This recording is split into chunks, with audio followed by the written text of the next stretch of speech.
जय माँ लक्ष्मी। आपका स्वागत है माँ लक्ष्मी की भक्ति चैनल में। तो मित्रों, आज मैं आपको एक ऐसी जानकारी देने वाली हूँ जिसे आप ज़रूर सुनना चाहेंगे। तो मैं बताने वाली हूँ कि क्या पद्मा और सरस्वती की तरह स्वर्ग लौट जाएंगी गंगा माता। तो चलिए जानते हैं क्या लिखा है शास्त्रों में। सनातन संस्कृति में माँ गंगा को मोक्षदायिनी कहा गया है। वेद एवं पुराणों में माँ गंगा के जन्म से जुड़ी कई कथाएं वर्णित है।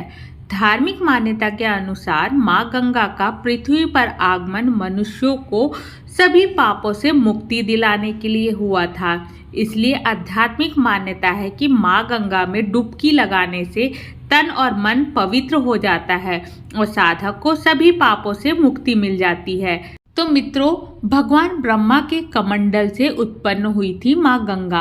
वेदों के अनुसार भगवान विष्णु ने वामन रूप अपनाकर अपना पैर आकाश की ओर उठाया। तब ब्रह्मा जी ने उनके चरण धोकर जल को अपने कमंडल में भर लिया था। जल के तेज से माँ गंगा का जन्म हुआ था। इसके बाद ब्रह्मा जी ने गंगा को पर्वतराज हिमालय को सौंप दिया था और इस तरह माता पार्वती और माँ गंगा एक दूसरे की बहन बन गई। तो मित्रों, और अगर हम बात करें शास्त्रों की, तो देखिए शिव की जटाओं से भी निकली थी गंगा की धारा। तो शिव पुराण में बताया गया है कि माँ गंगा भगवान शिव को पति स्वरूप में पाना चाहती थी। शिव जी को प्राप्ति करने के लिए लंबे समय तक उन्होंने घोर तपस्या की और तपस्या से प्रसन्न होकर शिव जी ने उन्हें अपने साथ रहने का वरदान दिया। लेकिन माँ गंगा का वेग इतना था कि उनका जल प्रवाह के आगे पृथ्वी में त्राहिमाम मच गई थी। तब भगवान शिव ने गंगा को जटा में समा लिया। मान्यता है कि वर्तमान समय में अविरल बहती गंगा भगवान शिव की जटाओं से निकली है। लेकिन क्या आप जानते हैं, ये जो गंगा है कुछ समय बाद विलुप्त हो जाएगी, यानी स्वर्ग में पुनः लौट जाएगी। तो मित्रों, पृथ्वी को छोड़कर स्वर्ग चले जाएंगी माँ गंगा। तो श्रीमद् भगवत गीता में, पुराणों में, कथाओं में यह बताया गया है कि वर्तमान समय में चल रहे कलयुग के 5000 वर्ष पूरे होने पर माँ गंगा पृथ्वी से लौटकर वापस स्वर्ग चली जाएगी और कलयुग ने यह अपना समय पूरा कर लिया है, यानी कि ये समय लगभग पूरा हो चुका है। तो मित्रों, वेदों में भी माना गया है कि कुछ समय में माँ गंगा वापस लौट जाएंगी। इस बात को न केवल शास्त्रों में बताया गया है बल्कि वैज्ञानिक दृष्टिकोण से भी सत्यापित किया गया है। ऐसा इसलिए क्योंकि बीते कुछ सालों में वैज्ञानिकों ने यह पाया कि जिस गौमुख ग्लेशियर से माँ गंगा की अविरल धारा निकलती है वह लुप्त होने की कगार पर है।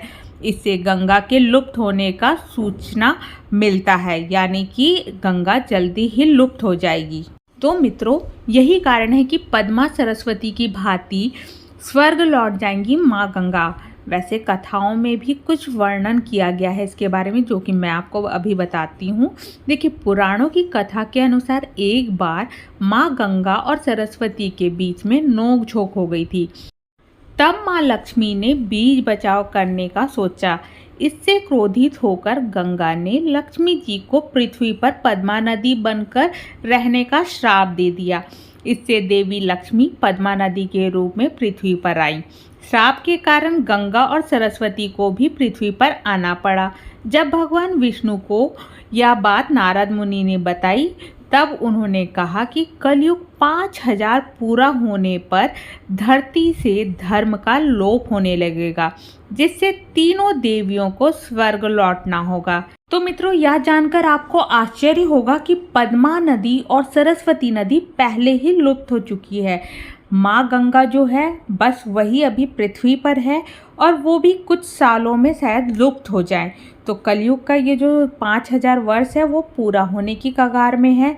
तो बस यही कारण है कि मैं आपके साथ ये वीडियो शेयर करना चाहती थी ताकि आप तक भी ये जानकारी पहुँचे। कैसा लगा आज का वीडियो कमेंट्स में ज़रूर बताएं। अगर अच्छा लगा तो ज़्यादा से ज़्यादा शेयर करें और पहली बार विजिट कर रहे तो सब्सक्राइब करना ना भूलें। तो चलिए इस वीडियो को यहीं एंड करती हूँ। जल्दी मिलूंगी नेक्स्ट वीडियो के साथ। माँ लक्ष्मी की कृपा आप सब पर बनी रहे। जय माँ लक्ष्मी।